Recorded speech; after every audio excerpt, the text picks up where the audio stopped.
According to the Scrum framework, only the development team participates in the daily Scrum. Neither the Scrum Master nor the product owner actually take part, but they are welcome to attend and listen. And in fact, the Scrum framework is pretty explicit that the Scrum Master actually doesn't even have to attend. They're only accountable for ensuring that the team holds the daily Scrum and keeps it within the prescribed time box.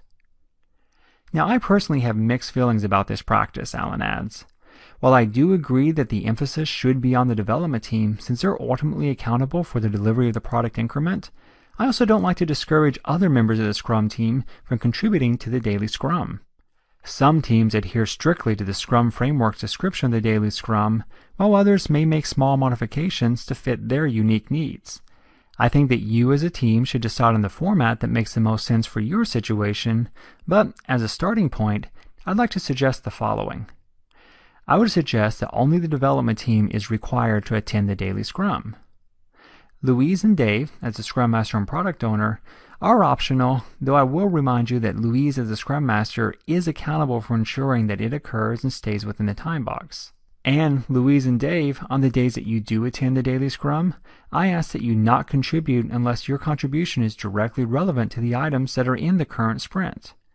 But if you have news that you simply believe would be beneficial to share with the team, then the daily Scrum is a great opportunity to do so. But I would ask that you wait until each member of the development team has contributed and then share your news at the conclusion of the daily Scrum. It's important that you find the format of the daily Scrum that allows your team to be the most effective.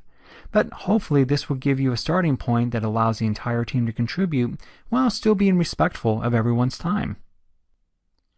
Just as the team begins to disperse, Louise calls out to them, "Wait everyone, there's one more step we need to take." You may have noticed the chart on the wall beside our Scrum board. This is called a burn down chart, and it's how we'll track progress throughout the sprint. The x-axis of the chart lists the date of each day in this sprint. Note that we only included working days. Weekends are simply skipped on this chart. The y-axis is the total number of points that we selected for our sprint backlog, 18. Finally, you'll notice that there's a diagonal line drawn from the top of the y-axis to the right side of the x-axis.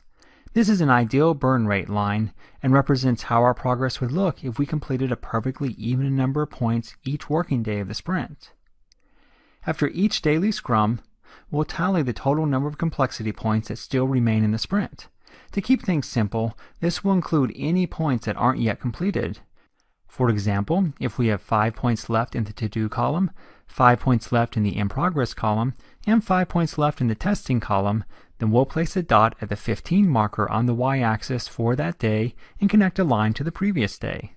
While we're not likely to match the ideal burn rate line exactly, the burn down chart will provide us early feedback into whether or not we're on pace to complete all items that we have identified for the current sprint.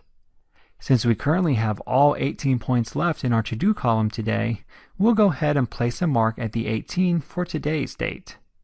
Tomorrow we'll place another dot to represent the points remaining, and we'll draw a line between the two that we can compare to the ideal burn rate line. Now, I know that your project tracking software can track these points for you automatically, but I like to see teams take ownership of manually updating their burn down chart each morning. This helps to build awareness of how the team is pacing and helps to force any conversations that are necessary if the team seems to be falling behind where they'd expected themselves to be. Plus, when charts simply exist in software, they tend to be ignored and eventually forgotten. The burn down chart is an important feedback mechanism for a Scrum team, so keeping it big and visible will keep it in the forefront of your team's mind.